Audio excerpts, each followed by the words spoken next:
All right, Leafs talk. JD Bunkis, Anthony Petrielli, filling in for Jackie Redmond. Last minute changes. We've got fill-ins all over the place. We got a new AP on the show that I'm learning of this right as we're starting the show, named Mike Jose.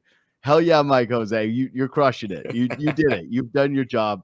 Jackie Redmond, not so much, for getting her microphone adapter as she travels, as she gallivants around the globe. Going basically everywhere. I think she's in New Orleans for WWE. I'm not a wrestling guy, so I don't really know. Anyways, Leafs win. Leafs win. You said you wanted to be here for a Leafs win, and then I did. Your wish is our command. The Leafs get it done. I loved tonight's game. I felt like they just locked it down. They smothered a bad team. They came out with purpose, and yet it was clinch your butt cheeks because somehow they scrape by and end up only having a 1-goal win against a team that they just utterly outclassed. Yeah, I mean, it's a bit of a weird one, right? To your point, it felt at one point like it should have been 4-5-0, 4-5-1. And at the same time, Seattle scores, and then the very next shift, they get a breakaway. And at the end of the game, basically the third period, the Leafs really controlled it, definitely the first half. But the second half, it's, obviously Seattle's going to make a push. They're losing. And it started to get that feel of, is there going to be a weird one that goes to the net or something like to that effect? And at the end of the day, I was looking at the high danger chances for the night, 5-on-5, and it was 9-8 Seattle. And I don't like that. Yeah. And the game didn't feel like that, but it didn't. But when you look at a lot of it, the Leafs just were very casual on the perimeter tonight. I thought, they were happy to have the puck. They liked having it, but they weren't getting it inside. And I thought Seattle really collapsed on them defensively, which meant that the points were wide open, which I think we saw all night. But their defensemen are just really, really poor with the puck. It is a problem. They couldn't get anything going when the puck went back to the point. And I noticed it last night in Vancouver, and I thought it was really glaring today. I don't know if you noticed, but Marner gets the puck now at the top of the point when he pulls up high, and he just actively looks off the defenseman unless it's Riley. He doesn't even. He's never passing it to them. He's like, no, I know what'll happen here, and I'm just not doing it. Well, I wonder, it's an interesting point because clearly they don't want to have Giordano be playing back-to-backs. I didn't feel like this warranted the former team, even though he was their captain. Former captain. Yeah, it was a weird one because normally that would be a very strange night to pull a veteran, but based on his play the night before, and just given that he's the oldest player in hockey, it felt like the right move to do it.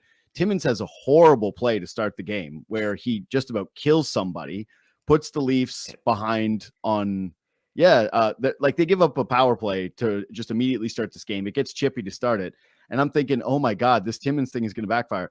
I thought he played all right tonight, but maybe part of this was just Sheldon Keefe looking for somebody to provide a little bit of a spark offensively. You're right. They were on the points.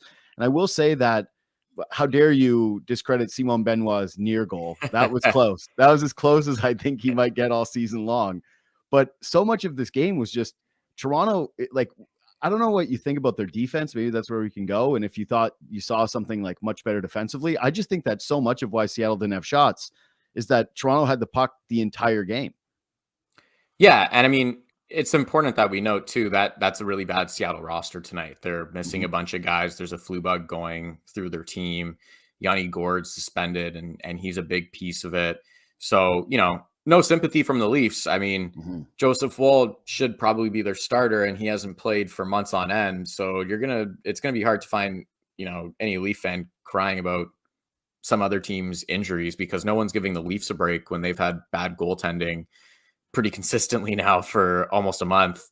So, it is important to note though, you're right. They did outclass them the way that you would expect them to. It just ultimately you kind of look at that Seattle team and go, there really wasn't much juice there. I mean, how many guys on that team could visibly create anything? Bjorkstrand, McCann, basically that's it. Yeah. To your high danger point though, I will say this. I think it's a little misleading tonight, especially considering they count them as attempts, right? And if you think about Samsonov has 3 saves that are, I'm guessing, high danger chances all in one go. Then he has 2 that are all in one go. And then Seattle is kind of pushing later in the game as Toronto is just basically completely collapsed and saying, take anything outside of the perimeter. A couple of them get through. Like, if we're going to do Seattle had 9 high danger chances, I feel like you can at least say 6 of them came on the same plays. Yeah. The same 2 plays. It's also fair to note Samsonov had like a 10 out of 10 save to keep the game tied late in the third period there. That cross ice pass and the one-timer, I know they're showing it right here. It was kind of, you were watching it going, oh my God, it's happening. You know, it was that feeling the second you saw the stick go up and that pass was coming through it. That was an incredible save. Honestly, like really that second view just made it even better. Live, you went, oh my God, what just happened? The second view of it, it's wow, he fully stretched out. He got it. There was a play in the second too where Seattle was jamming on the side and he kind of like lifted his pad off the ground. Next. Yeah. And another just, you know, he was really good tonight. I think he's obviously the biggest positive for them out of the game. And it's like, is this guy rolling now a little bit? Well, this is my biggest thing. And you can say, hey, JD, and in the chat, you can light me up all you want. Because this is going to be a little hot takey. I think that when the camera showed his eyes after he made that game saver, the 2-1, or well, they're both 2-1 actually, the jam play there in the second, but the one in the third period that he makes, the 10 Beller that you referenced, the one that we showed first, the camera takes a shot of him and it just shows his face. And I went, he's locked in. That got him back. I wanted to tweet the video of that kid on the football team, I think I got my swagger back, and he's doing the when that's Samsonov right now. I just didn't want to jinx the Leafs and put that tweet out, and then 2 seconds later, you know, he's fishing one out the back of his net. So this is the thing. He looked good. It was a really nice performance for him, given that he did have to make those big high danger saves. Like, what if we're saying that there was 9 high danger opportunities against Samsonov tonight? How many shots did Seattle finish with? That's more than half of the shots they had. Yeah, they were, it was a low. It's unfortunate because I believe the final count is Samsonov gets credited with 16 saves tonight. Yeah. And he was way better than that. You know, that's what I mean. It's just one of those seasons for him where even when things go well, it doesn't juice the numbers and cook the books the way that you'd want it to. But this is also why it was important that they kept him in the loop. I know a lot of fans were kind of, you know, going, you know, send this guy to Siberia kind of thing. Basically 2 weeks ago, not that long ago. And I'm certainly not going to victory lap, you know, a 1 goal against performance against the Seattle team.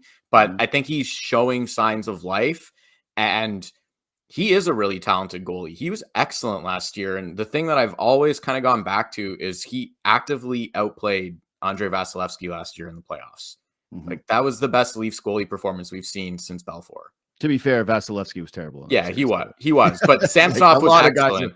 Yes, he was. He was. The Leafs got actively outplayed in that series. Like, they go nowhere with just even solid, you know, 7 out of 10, maybe even 8 out of 10 goaltending in that series. He was exceptional. So, and they've had no playoff goaltending this entire run. He's the only guy that's really ever provided it.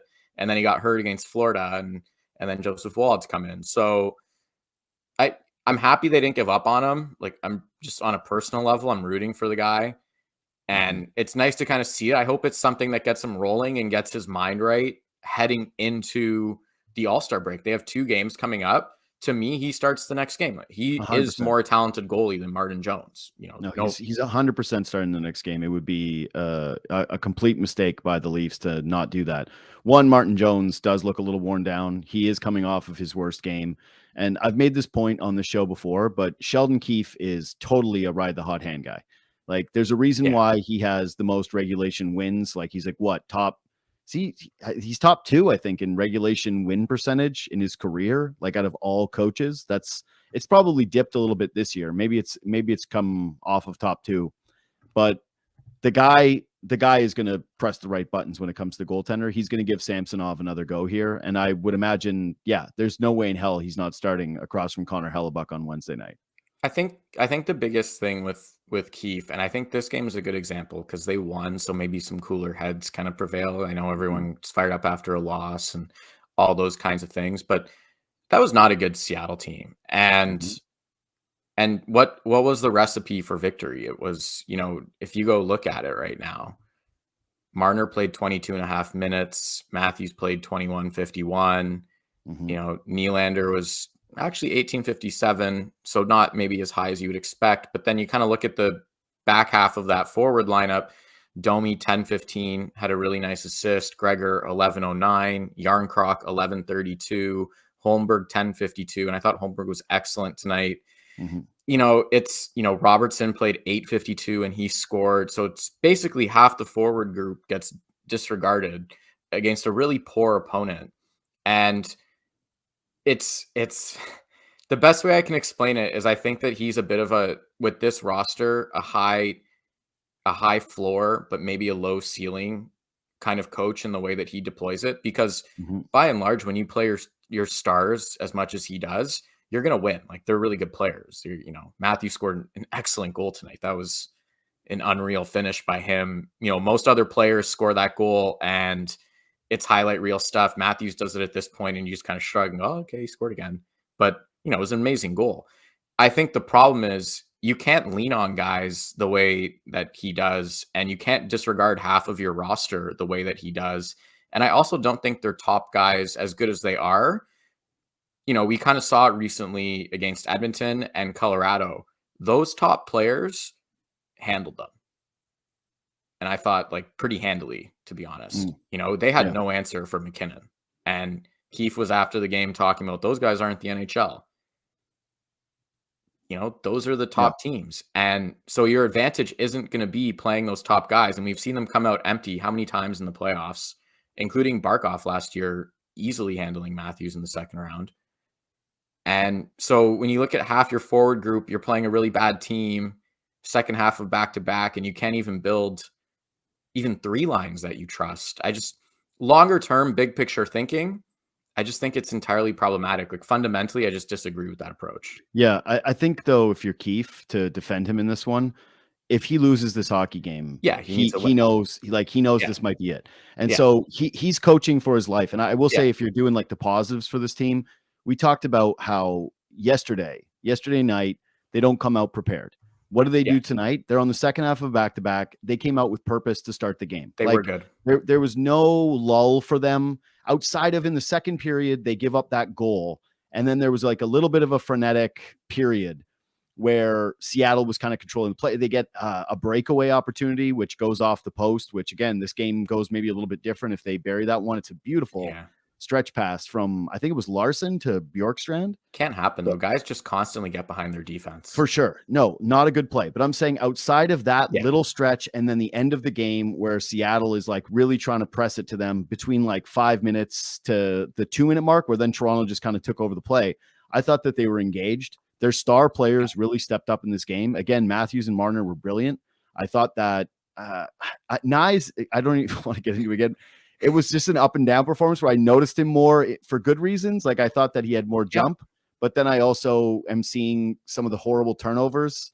And I did have the thought at times of going, Marner and Matthews, if we're doing the whole, the McKinnon. This one to end the period was, I thought, really bad. Like, that one was bad. And then there was another one in the second that I got Joe to clip where he's in the offensive zone and he funnels a puck. Instead of just shooting it towards the net, he tries to make some kind of like filter. This one here.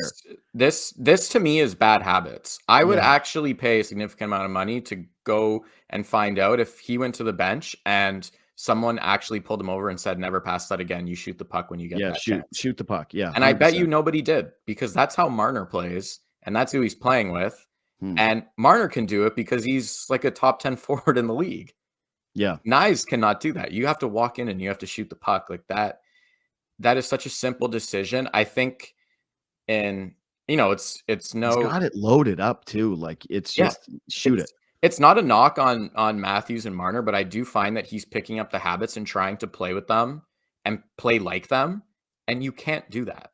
You know what, though? I think that's kind of a natural thing for a young player. Like, that's any profession in any walk of life. Yeah. You, when I first started doing radio, I'm doing imitations of Bill Simmons, right? Like, that's what you do. You emulate the people who are better than you. I think that he will find himself. There are too many of those probably plays, but like, to finish that point, it was just that in the McKinnon stuff and how they get outclassed in the bar. The thought I had tonight is it really does feel like Matthews and Marner, they're so good. They're basically playing just two on, Yeah, they are. they're a two-line line. They're just two two-man guys. line. Yeah. That's it. It's these two guys that just completely dominate. And Nyes was good on the goal that gets created, right? He was. makes a strong play with his stick along the wall, gets it down to Marner. Marner makes just a beautiful pass, and then Bourne did a really good job during the intermission of pointing out that Matthews pull through is something that is becoming a bit of a signature for him. He's done it now 3 times and scored goals on it since the Islanders game. But yeah, overall, they got to find these two a winger. They have to find somebody that works, because Pontus Holmberg wasn't doing enough. Matthew Nyes is creating some of these mistakes. I was shocked that Nyes was on the ice to close the game with them. I went, wow, I was happy for him, though. That's a nice, hopefully, confidence boost for him. I was also shocked. I thought for sure it would be Yarncroc. I know. Yarncroc's minutes being as low as they were was really surprising me when you just read it out. Yeah, I honestly wonder about him too, as he kind of gets caught a little bit, I think, in just the overall how Keefe feels about the team, which is I need to put him on the third line to protect Domi. And otherwise, I think based on everything we've seen of every player they have on their roster, he seems to be the best fit right now with Matthews and Marner. If you were going to say just like fully, obviously Nylander would be a better player there. They can't do that to that degree, but beyond Nylander, Yarncroc was excellent there last season. He had 20 goals, and I think he provides more consistency than Nyes. Obviously more consistency, and he can actually shoot the puck compared to Holmberg. And then, who are your options after that? Bertuzzi really struggled there and is not producing at all right now. And then it's, the Noah Gregors and the Nick Robertsons and the Bobby McMahons of the world, which are obviously non-starters in the conversation. And somehow Max Domi is one of probably the only forwards in the league that actively gets worse when he goes from center to wing. Most guys are the other way around. It's like they go from wing to center and they struggle. No, I think that if it was up to me, like, in your column, you always do the 5 things I'd do. Yeah. I would be pretty much at the point now where I'd be trying Domi on the top line with those two guys as a winger. Like I would give that a look, because during the broadcast, during the intermission, they were talking about how, Bourne has an idea of potentially moving Tavares up to the wing. And I'm going, this team is just they're not deep enough down the middle. There's just no way to replicate Tavares. And I thought, by the way, Tavares was solid tonight. Right. Yeah. But I don't believe in that. I think we've seen enough of it. And if you want to try it, sure, it's the regular season, but this year they don't have the luxury because they're chasing points too. Yeah. And even tonight, Tavares, how many faceoffs did he lose? 2? Excellent faceoff, man. Yeah. Well, like you have to, you can't move Tavares to the wing, and you also can't just load up that one line with all of that talent. You've got to spread it out. So to me, at this point, I think you're getting to a place where why not try Domi there and then try to create some kind of a pure third checking line that is the, Kampf, Yarncroc, Gregor, and then go with, if you're going to, like you said you're already not playing your bottom 6 forwards enough anyways, right? Yeah. So bump up the minutes of your third line and then go with a fourth line of the McMahons and like a mismatch of guys that don't really work well together, because what are you going to lose? Like you've had an entire half a season at this point of the bottom 6 in some iteration of what we like see night in, night out. You don't trust Domi in hard minutes. And I'm just tired of looking down at the score sheet and seeing him with 10 minutes every single game and thinking what is going to change for you, Sheldon Keefe? Like what is going to change with Max Domi, where one night where you look at him and go, boy, even when he's playing well, right? Even when he's playing well, he's reluctant to play him in hard minutes down the stretch. So, Tavares, 12-2 in the faceoff that tonight. But so to me, that's the change I'm doing next in the like season-long audition for who gets to play with Marner and Matthews on the top line. Yeah, I wouldn't be opposed to seeing that experiment. I mean, he got the one shift there against Vancouver and it looked good. And that was kind of the first time where I went, it's worth it. I mean, the puck won't die on his stick. I think that was probably the biggest issue with Pontus Holmberg is he would get chances. Even tonight he had one and it was honestly a muffin of a shot. And it wasn't pretty. Yeah. But other than that, though, I do want to give some props to Pontus Holmberg. I thought he was excellent tonight. He had a really good shift with about 2 minutes left to help close that game out, where he turned the puck over at this Kraken blue line. He got the puck in deep. He ate the clock. The Leafs spent about a minute in the zone there that really kind of salted the game away and made it a lot easier for them to ultimately close it out. I thought he was excellent. I thought that line was really good tonight, and I thought it was a good reminder. I know David Kamp's received a lot of heat this year, and some of it's entirely deserved, and he has to wear what's happened on the penalty kill to some degree as well, because he's a big part of that. But at 5-on-5, you look at it, I know a common thing that we kind of hear around is, well, he was really good with Pierre Engvall. Pierre Engvall made him. Pierre Engvall is like an actual. By the way, that's solid, in your circles. That's not in my friendship. Yeah, circle. I've never had a conversation with a friend of mine that's gone, Pierre Engvall was great. No, not same as well. I'm more of talk the online world. And so to one thing I want to kind of flag with that is look who Camp has played with this year. Noah Gregor was an unqualified free agent from easily the worst team in the league and came here on a PTO. Nice, decent enough player. He can skate and he can shoot, but he really doesn't do a ton. And he really hasn't done a ton for about a month now. Bobby McMahon cleared waivers. I like him, but let's just be honest about it. He is. There are tons of players that are essentially offering what he offers around the league, which is like maybe take some shifts and every once in a while you do something okay. And other than that, Ryan Reeves has been his line mate. At one point, he centered Matthew Nyes and Max Domi on what was a really weird line when Domi was really bad on the wing. Those have basically been his line mates this year. They haven't exactly set him up for success in any capacity, right? And we hear, Vancouver, we just saw them and they signed Pui Sutter, and that kind of gets thrown out as the comparable. It's like he's playing with Ilya Mikheyev. Ilya Mikheyev is actually a really good hockey player. Leaf fans are more than familiar with him. Like, he is excellent. He is. You want to talk about, no one's talking about Pierre Engvall being good. Like Mikheyev is head and shoulders above Pierre Engvall. You wouldn't find anyone in the league that would take Pierre Engvall over Mikheyev. And so they haven't really set up Camp for success. Like, I enjoyed watching that line tonight with what Holmberg was bringing and watching those two guys together. I wouldn't say they were menacing, but I thought that they were detailed. I thought they spent a good chunk of time in the Seattle zone. And to me, it was kind of a reminder. It's like, give this guy some players that he can actually play with. Yeah, I like that line too. And that's kind of what I'm driving at here is just have the kill the clock line, which is really what they always were whenever line Camp has had, right? The goal scoring there is secondary, but you've got to try to find more goal scoring from the guys that you paid to create offense. And so that's why I'm trying to find more from Domi while also giving that line just that opportunity. Because you said it. If you're going to get shots from Pontus Holmberg, they're going to be muffins. They're not going to be threatening. David Kampf is not going to be creating offense. And Yarncroc is someone who can do it a little bit in spurts, probably gets a little underrated sometimes but ultimately, like, what did he have? 20 goals last year, which was really nice for him. Yarncroc, first time ever, which was kind of but that's what I mean. He's not a 20 goal player. Like, he's someone who at the end of the season you're hoping ends up with like 14, and that's great. You'll write home with that. I will say for Camp, two things: a plus and a minus. One is he is on the ice for the one goal against, and it's because they can't kill a cycle. So that should be noted. But for the positives, Leafs took 2 penalties to start this game tonight. And I went, oh God, they're playing well. And here we go, this bad penalty kill. And they gave Seattle nothing on both of those PKs.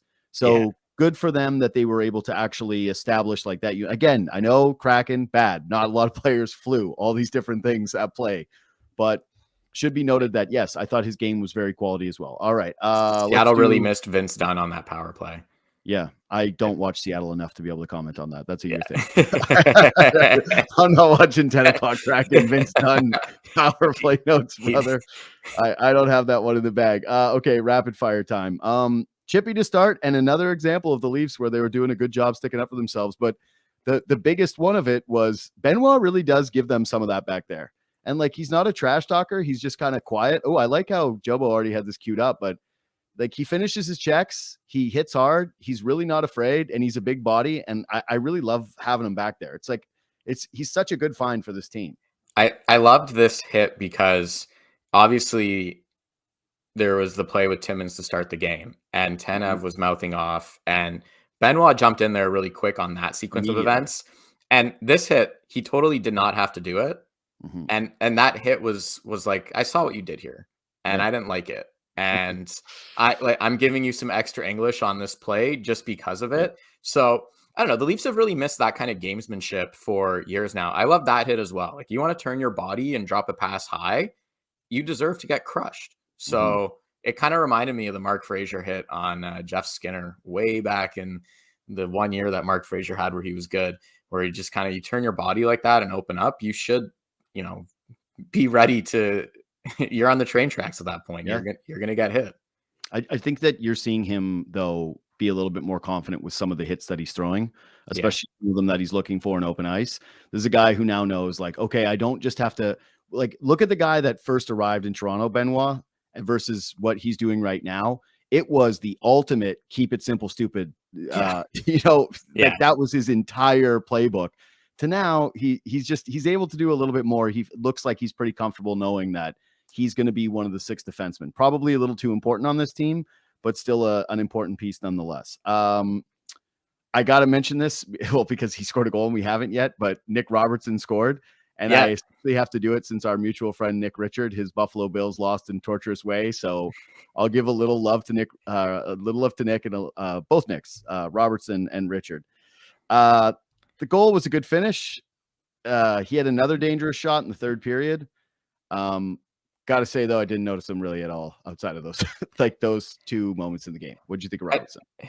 I think it's another game where it's just kind of tough to evaluate him. This was a nice finish. And the second that Domi took the pass here, I went goal, right? Even before you knew Domi was going to get that over somehow. And great pass by Bertuzzi too. Yeah, it was. He laid it in nicely. And you knew that Robertson would finish because that's what he brings. I honestly was disappointed. That kind of goes back to some of the ice time that we're talking about. Like, these are games and opportunities to build guys up. And Robertson scores a goal. He has 4 in his last 6. He's been healthy scratched, in between those 6 games. And he comes out and he scores a big goal early on.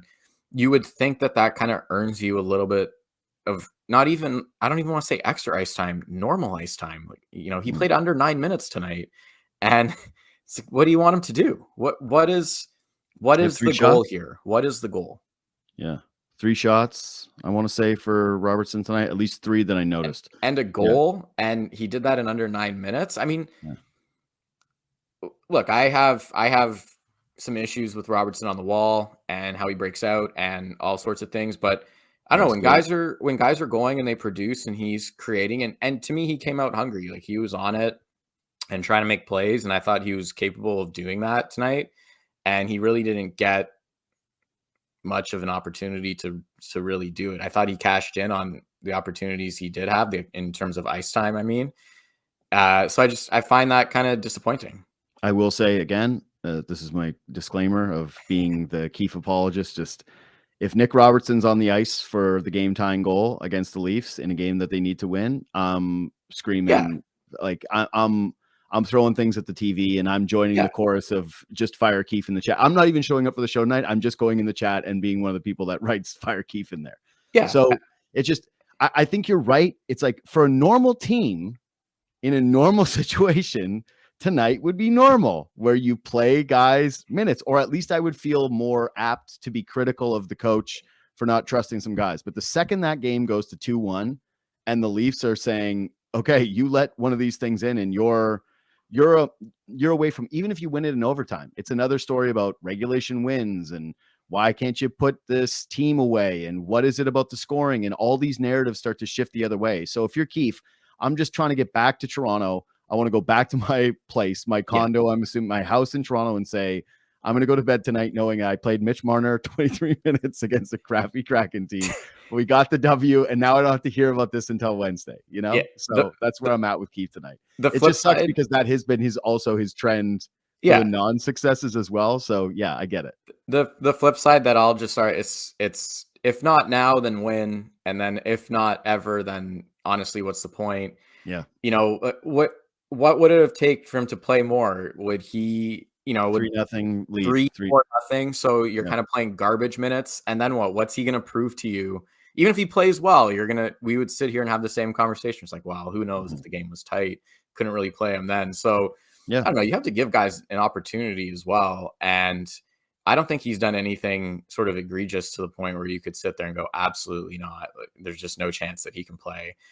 And in the third period, you're right. Final 10 minutes, if he had him out there, I would have sat there and went, why is he on? But I think, in the second period, even when it was 2-1, he leaned heavily on double shifting the top two lines, and there could have been opportunities to sneak guys in. Domi the same way. Like you're telling me Domi couldn't have taken offensive zone face-off with Matthews and Marner at some point.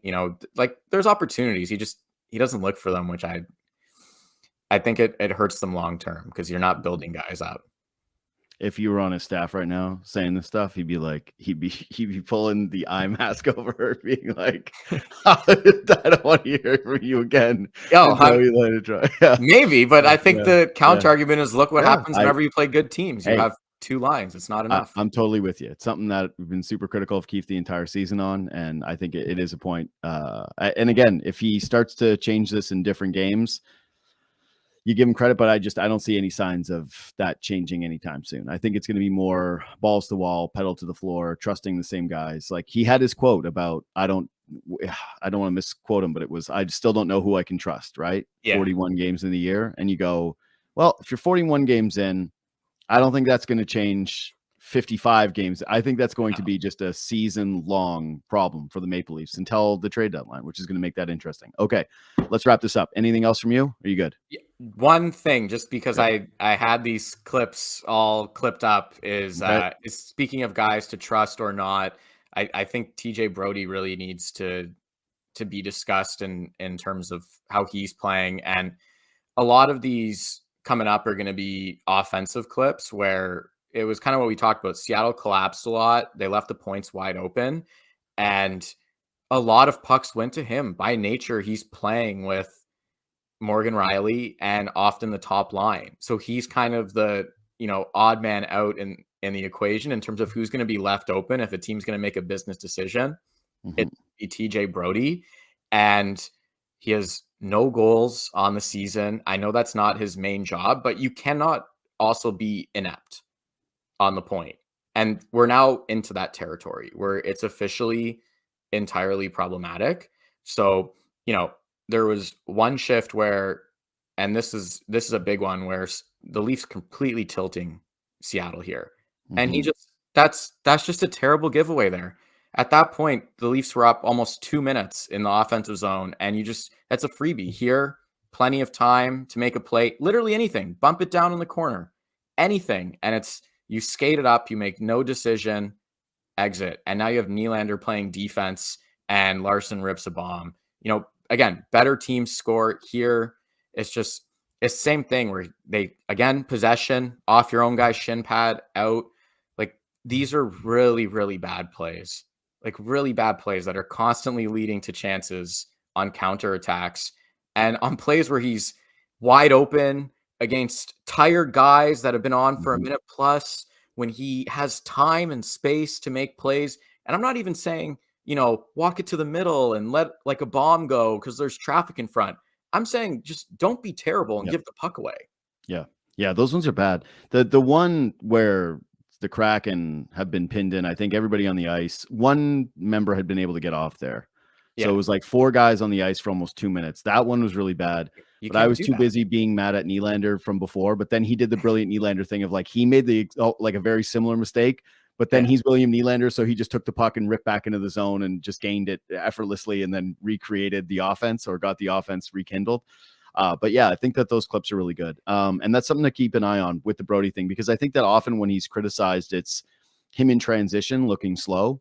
But it's like, how do you get to those plays is something that I think gets missed a lot. And it happens with him on the offensive end. And, that's especially startling to me because most guys who've played with TJ Brodie, and like Chris Versteeg is a guy I have on my show all the time, they would like universally, when you get the book on like what he does well, one of the things is people always say he walks the line well. Yeah. He's completely stopped. Yeah, and that's supposed to be something that is really very much in his repertoire. Smart player, makes mistakes, has been prone to some big mistakes. Yeah. But seeing that one there where it's a couple plays where it's just him on the point, the one off the opponent's shin pad, that like I missed that one. Yeah. Those are awful. Those have to get cleaned up, especially again when you're in a tight game against a bad opponent that's just looking for a transition opportunity to tie this game. So yeah. good note. Good and note by again, you. you see that kind of block that was up there too with it, right? Where it was counting to how much Seattle was on the ice and those guys were approaching a minute. And we talk about the Leafs not getting inside enough in this game. And that shift and that 2-minute one giveaway, those were golden opportunities against tired teams. They said all their top guys out. You got to get something from it. And he's actively giving Seattle free passes. It's just, it's been all season, I think, with him. So it's problematic when that's a guy that's on your top pairing. Yeah. Well, we got something from you tonight. Anthony Petrielli, at A Petrielli. Follow him on Twitter. Make sure that you read the column on Maple Leafs Hot Stove. Again, there'll be one up tomorrow. I'm guessing that it'll have that TJ Brody nugget in it. Like that's, I guess is that will be featured probably. I might just timestamp this video. Yeah, I was gonna and say make you that could the just note. you could just listen. have that in there. That'll be all right. Yeah, follow the show. Follow us on Twitter and Instagram at JD Bunkis, at Sammy McKee, and then at A Petrielli. Shoot a follow on iTunes or on Spotify. That always helps people find the show, especially if you leave 5 stars. We always appreciate that, and the thumbs up on the YouTube. Thanks for listening. Thanks for watching. We will see you Wednesday with the return of McKee.